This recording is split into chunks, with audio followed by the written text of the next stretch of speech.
Yes, dear students, if you have any sort of queries related to the last lectures that we've already delivered, then raise your hand. My question is to those who attended the class and still they have some confusions related to the activities that we have already done in the previous classes. No queries?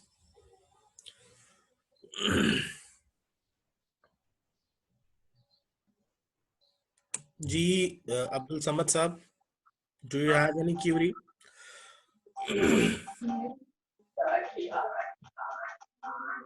Bhatti Saab, are you with us?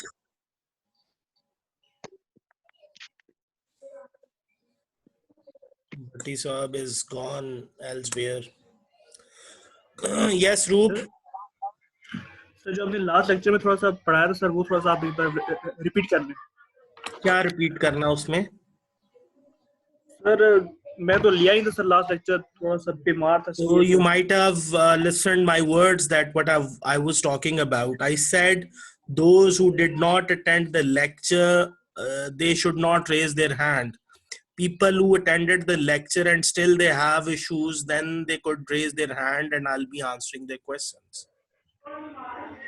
Firstly, and the people who did not attended the lecture, my suggestion, my humble suggestion is to those people that they just consult the lecture with their class fellows, and still if they face any sort of issue, they could come back to me. I'll be there to answer your questions.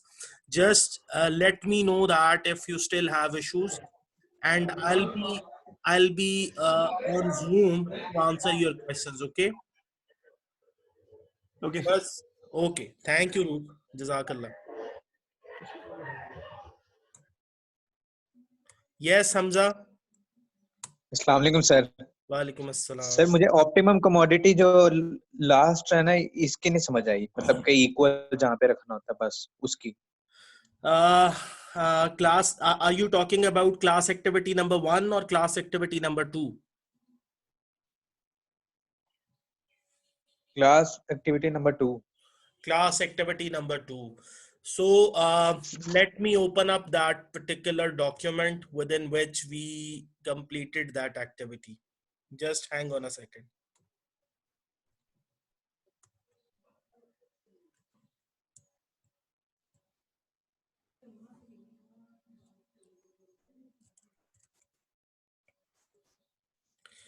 Okay. This was the topic. I mean, this was the question that we discussed in the last class. Let me share the screen.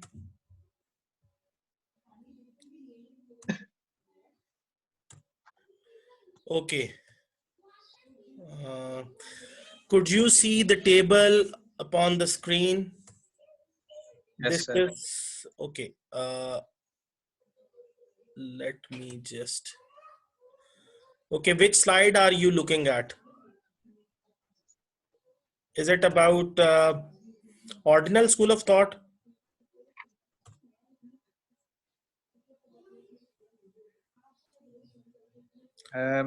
Sir slide तो नहीं खुली हुई मैंने, लेकिन वो draft पे किया हुआ। नहीं, जो स्क्रीन पे आपको नजर आ रहा है वो क्या है?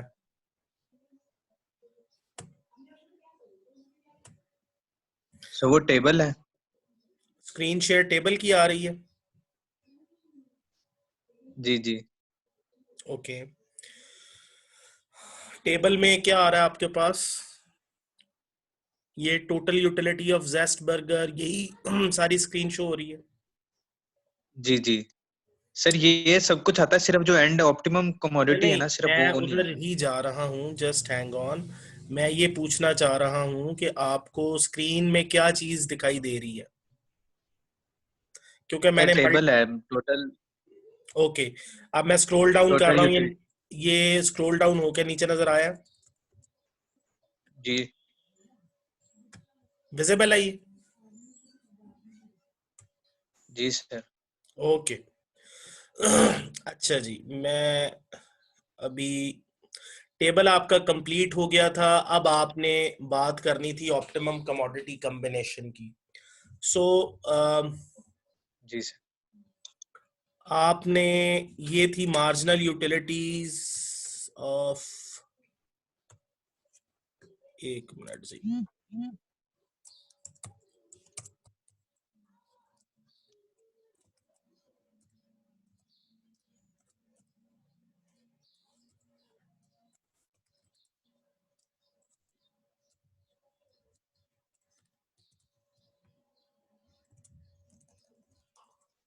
ये जरा वैल्यूज प्लीज टैली कर लें।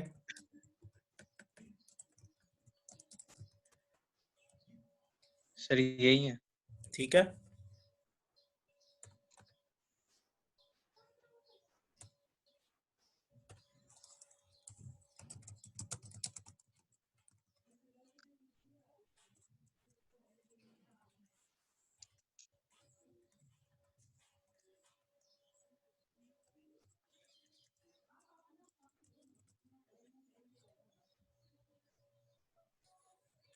क्लियर। Yes sir. अच्छा जी, अब हमारे पास इसके अलावा थे columns further.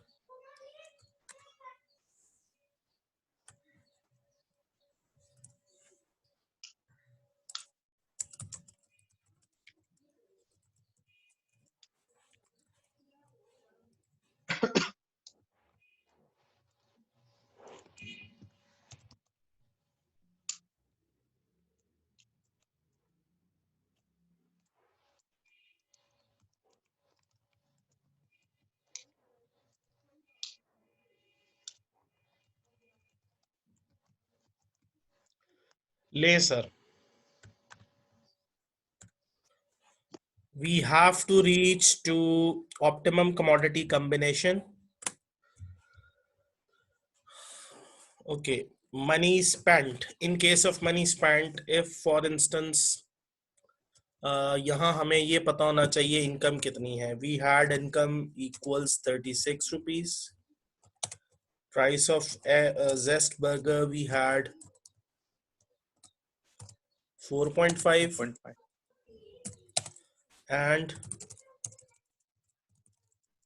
price of French fries we were given, these were 4.5 as well, right?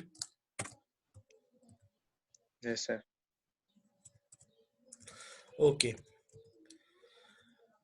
Initially, if we compare the utilities of Zest burger and French fries, we could see that at first unit 14 and 4.67, and by comparing we come to know that 14 is relatively higher than that of French fries utility. So initially we would purchase Zest burger instead of French fries. fries. The reason behind it that Zest burger at first unit is giving us utility 14 than that of any other product. So we can buy Zest burger within price 4.5. So money's sorry, we had 36 rupees, and after spending 4.5 rupees we are left with, yes, what is the left income? 1.5, 1.5, 31.5. and we have spent amount 4.5 rupees, right? Then Yes. once we have bought this particular product, I'm gonna highlight such products which we have already purchased with purple shade. So we've purchased, the left income is the left units are second, third and onwards. तो अब मैंने 12.44 को compare किया French फ्राइजेस के remaining units के साथ। वो remaining units कौन से थे? चूंकि फ्रेंच फ्राइजेस का अभी तक कोई यूनिट परचेज नहीं किया, लिहाजा 12.44 को अगेन फ्रेंच फ्राइजेस के यूनिट्स 1 से ऑनवर्ड जितने यूनिट्स हैं उन सब की यूटिलिटीज के साथ कंपेयर करने के बाद पता चला कि 12.44 is again greater than that of 4.64। तो अब हम किसको परचेज करेंगे?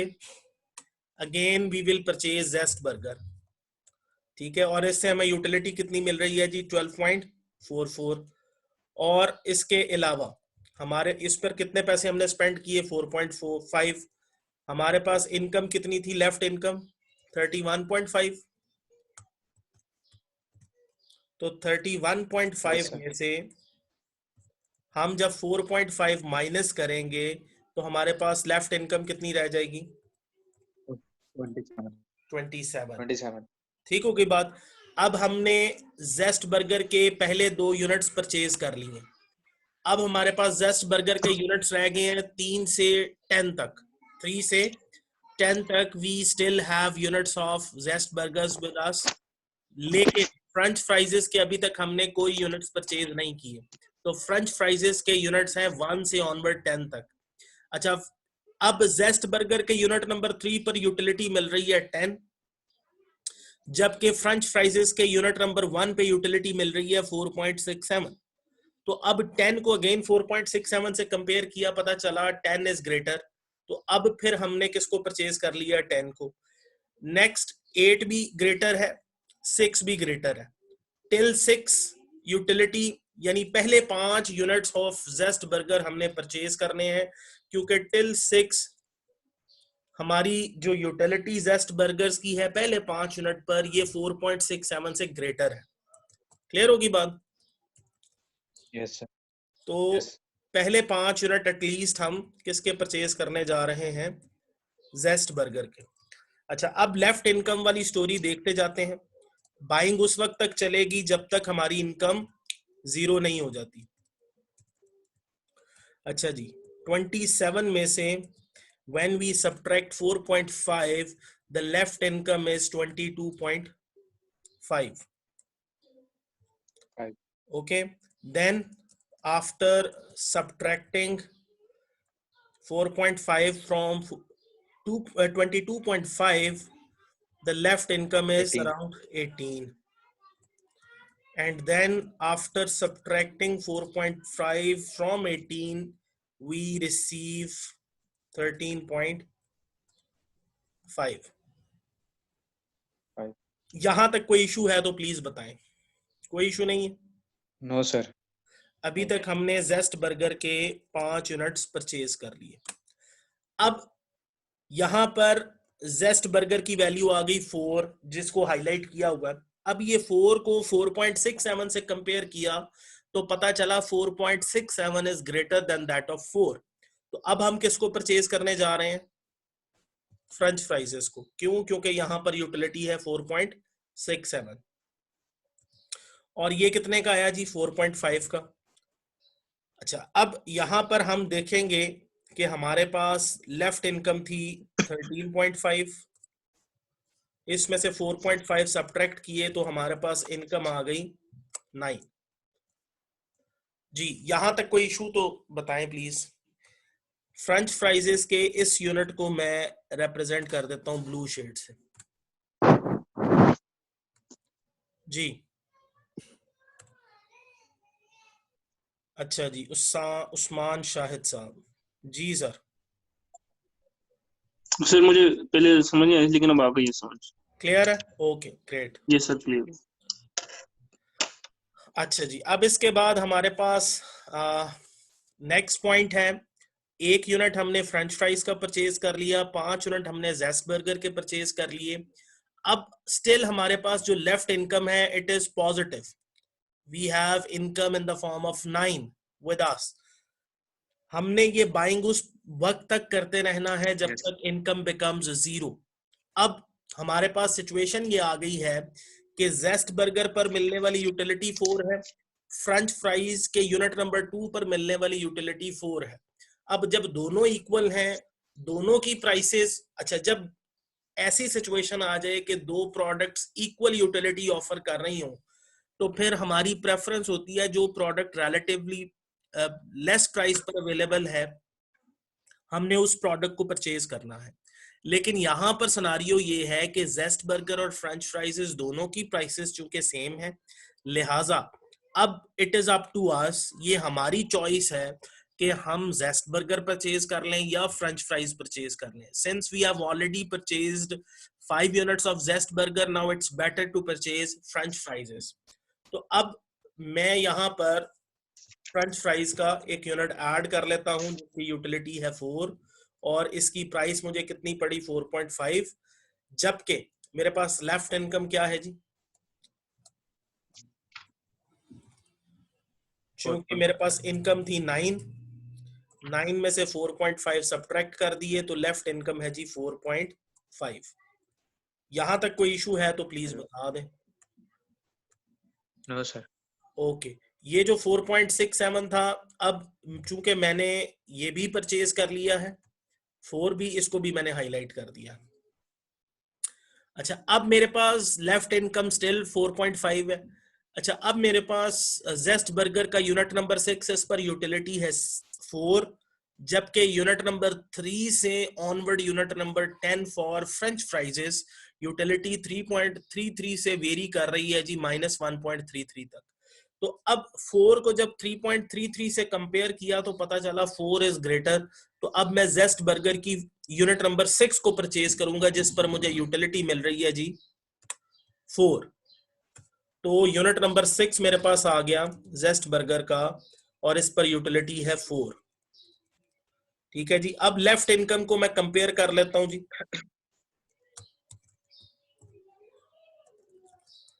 4.5 minus 4.5, the answer is 0. ठीक है जी. अब मेरे पास लेफ्ट इनकम कितनी आ गई 0, जिसको मैंने यहां पे हाईलाइट कर दिया, बल्कि मैं इस पूरे को ही हाईलाइट कर देता हूं येलो से. ठीक होगी बात. तो लेफ्ट इनकम मेरे पास हो गई 0. ओके, अब मैं काउंट करता हूं मैंने जेस्ट बर्गर के कितने यूनिट्स परचेज किए. 1, यानी ये है फर्स्ट, 6. ये है सेकंड, ये है थर्ड, ये है फोर्थ,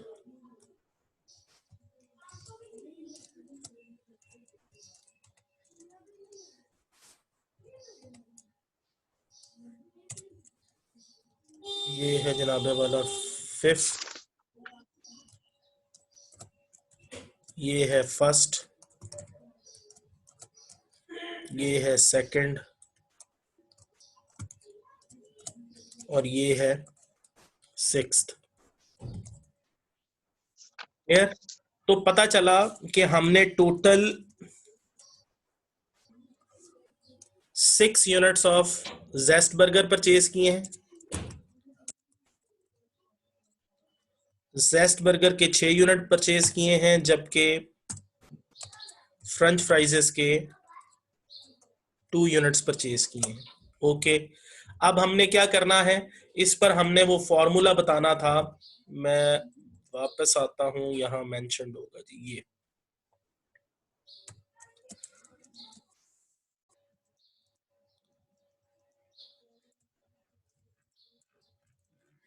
एक मिनट सर.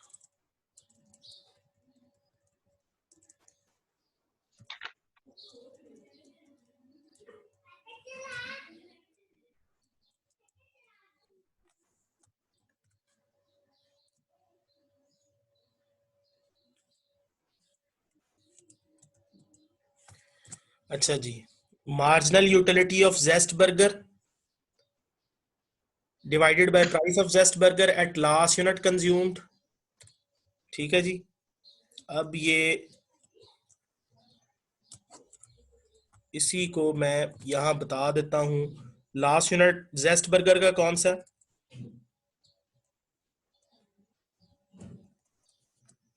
6th यूनिट, ऐसे ही है. यस. ये फ्रेंच फ्राइजेस का सेकंड है. ओके, अब प्राइस जनाबे वाला 4.5 ही है दोनों की. अच्छा, छठे यूनिट पर मार्जिनल यूटिलिटी क्या थी हमारे पास जी बता सकते हैं marginal utility of zest burger छठे पॉइंट पर क्या थी?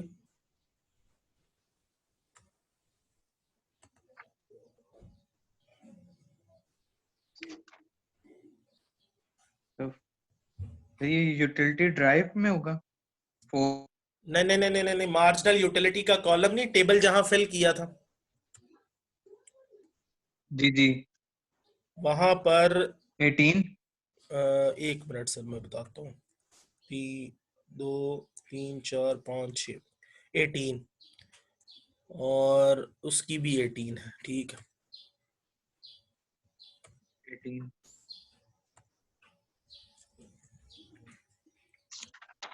सो इसकी यूटिलिटी हमने कितनी कैलकुलेट की है जी? 18 और इसकी भी है 18।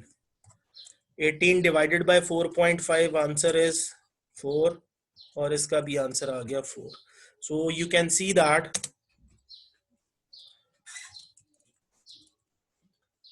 जेस्ट बर्गर के 6 यूनिट्स और फ्रेंच फ्राइजेस के 2 यूनिट्स पर ये यूटिलिटी मैक्सिमाइजिंग प्रिंसिपल जो है, utility maximizing principal,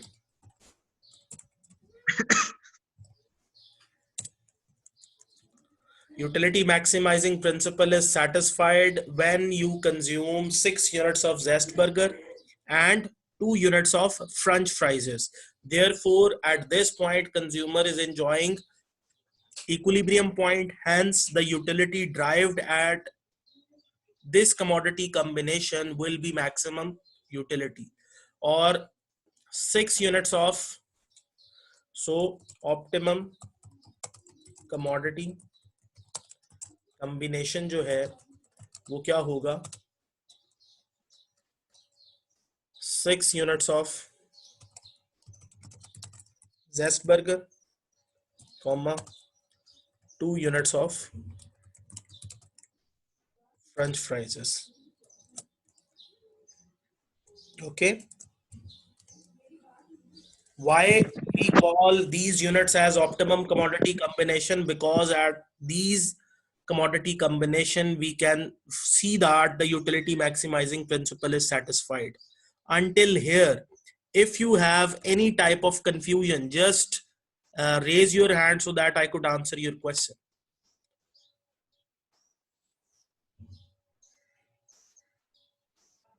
Yes, if any of the student has any sort of query related to this point, just raise your hand, I'll be answering your question. Ji Kanuj beta. Sir इसका answer same आएगा, फिर ही हमें पता चलेगा कि question हमारा सही है। Come again. सर इसका आंसर सेम आएगा तो हमें पता चलेगा कि ये सही है क्वेश्चन। एग्जैक्टली इसमें चंद एक गाइडलाइंस हैं जिनसे आपको पता चल सकता है कि आप राइट ट्रैक पे जा रहे हैं कि नहीं। सबसे पहले आपकी लेफ्ट इनकम जो है it should be zero, I mean balance income should become zero, number 1। Number 2, you will be buying units of one product and units of second product, right? In the third case, you'll be looking at the last units of your products that you have bought.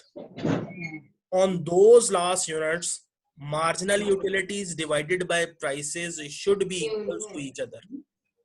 If it is happening, then the principle is satisfied, and if it is not, then the principle is not satisfied. बात समझ आई है? जी sir. तो guideline क्या है? Left income, balance income zero होनी चाहिए।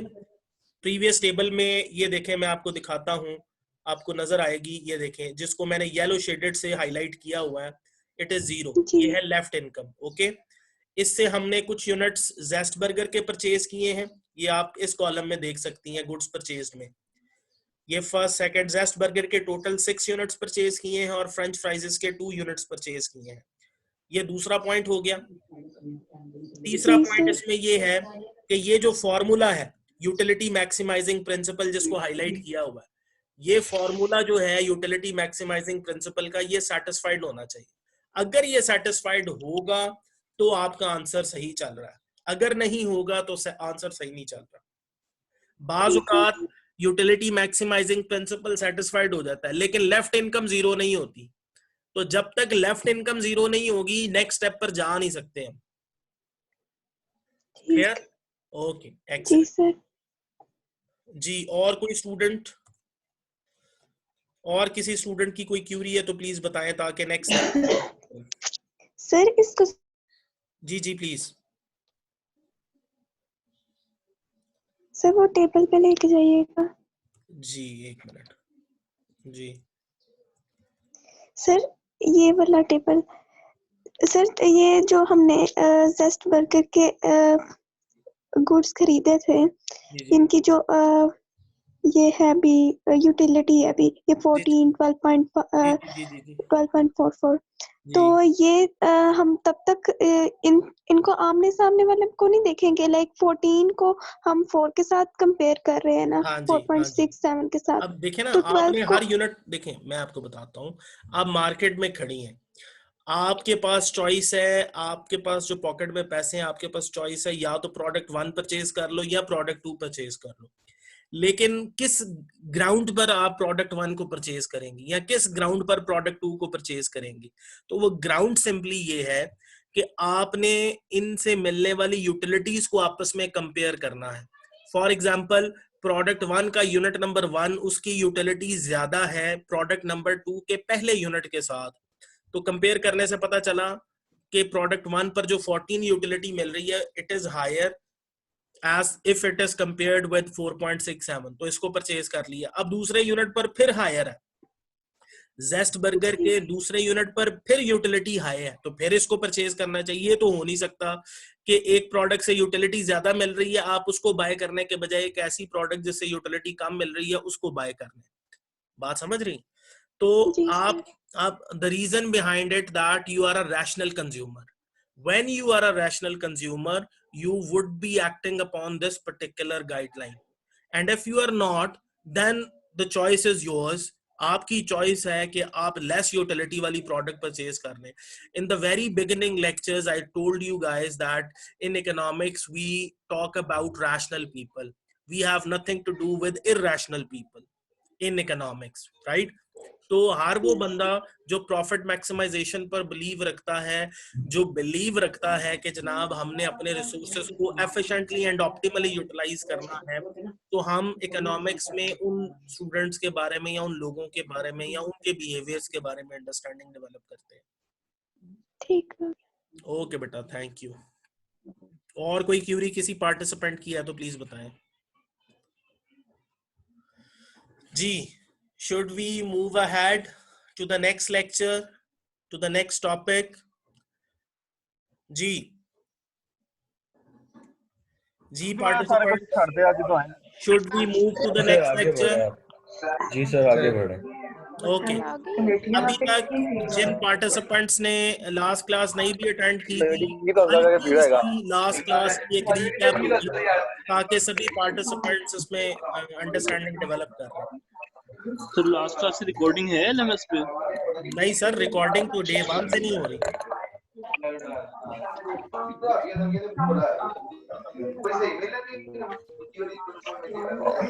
Recording हम कितना यूज कर सकेंगे? कौन सी रिकॉर्डिंग्स? ये जो इस क्लास की प्रीवियस वाली आप कर रहे हैं रिकॉर्ड वैसे? आज मैंने लेक्चर रिकॉर्ड करना शुरू किया है, लेकिन अभी मैं रिकॉर्डिंग शेयर नहीं करूंगा आपसे। अर्लियर क्लासेस में मैं रिकॉर्डिंग नहीं कर रहा था क्योंकि इश्यूज बहुत ज्यादा आ रहे हैं। अब मैंने स्टूडेंट्स को लोकेट करना है क्योंकि जो बच्चे प्रॉब्लम कर रहे थे, अब मैंने उन स्टूडेंट्स को आइडेंटिफाई करना है कौन कौन बच्चे प्रॉब्लम कर रहे हैं। तो मैं लेक्चर रिकॉर्डिंग के दौरान अब देखूंगा उनसे फिर वापस। Okay, I'm gonna move to the next lecture. Yes, if you have any query, raise your hand. Otherwise, I'm gonna move to the next point. I mean, to the next topic.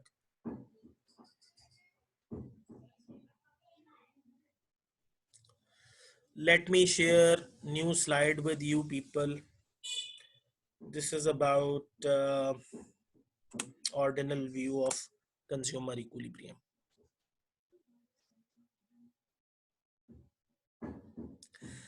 Okay, Ji. Today I'm gonna start a new topic. It is about ordinal view of consumer equilibrium. We all know that who were the ordinals and what was their philosophy.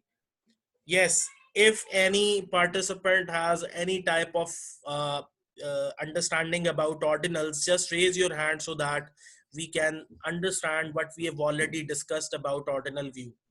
Yes, Roop, what is your understanding about ordinal view?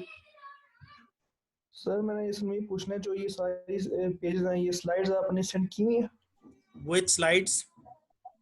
Sir ये जो ये सारे page पढ़ा रहे हैं आप ये जो पढ़ा रहे हैं जो लास्ट वाले थे ना पीडीएफ फाइल वो आपको ईमेल की हुई है। ये तो मैंने आपके साथ साथ सॉल्व किया है पेज पे। आपको मैंने कहा था अपने नोटपैड पे सॉल्व करें। मेरे पास नोटपैड है नहीं आपसे स्क्रीन शेयर करने के लिए, तो मैंने वर्ड पे टाइप कर दिया। सबने हमने भी किया सर। एक्सीलेंट। वैसे पीडीएफ फाइल मैंने ईमेल की हुई है सर आपको। ठीक है सर, थैंक यू। हाँ जी, वो चेक कर ले जरा ईमेल अपनी। जी सर, कर लेना। एक्सीलेंट जी। अब्दुल्ला मुस्लिम, रयान। जी सर, ये ऑर्डिनल व्यू जो है बेसिकली ये बताता है कि यूटिलिटी जो है उसको हम नंबर्स में काउंट नहीं कर सकते, मतलब यूटिलिटी क्वांटिफाइबल नहीं होती। Excellent. Yes Ryan, what is your understanding about ordinal? Sir जैसे अब्दुल्ला ने बताया कि इसको हम नंबर्स में कर नहीं सकते, लेकिन हम इसको रैंकिंग के अंदर कर सकते हैं, क्योंकि हम अपनी फीलिंग यानी इस तरह बता सकते हैं कि it is better, it is less than that, but we can not judge it by quantiles method like in numbers. Yes, in simple words, consumer does not have any utilometer, any measuring or calculating rod with him or with her to see that each time when he consume any product, he touches that rod with your tongue or with your stomach to let us know that how much utility he has derived after consuming that product. तो basically किसी भी consumer के पास किसी किस्म का कोई यूटिलोमीटर, जिसको measuring rod कहते हैं, वो पॉकेट में नहीं होता जब आप किसी प्रोडक्ट को कंज्यूम करें और फौरी तौर पर साथ अटैच करके देख लें कि कितनी यूटिलिटी मिली है इस प्रोडक्ट को कंज्यूम करने से। ये एक्चुअली क्रिटिसिज्म था कार्डिनल स्कूल ऑफ थॉट पे कि how can you say that utility can be calculated in terms of numbers. Utility can never be calculated in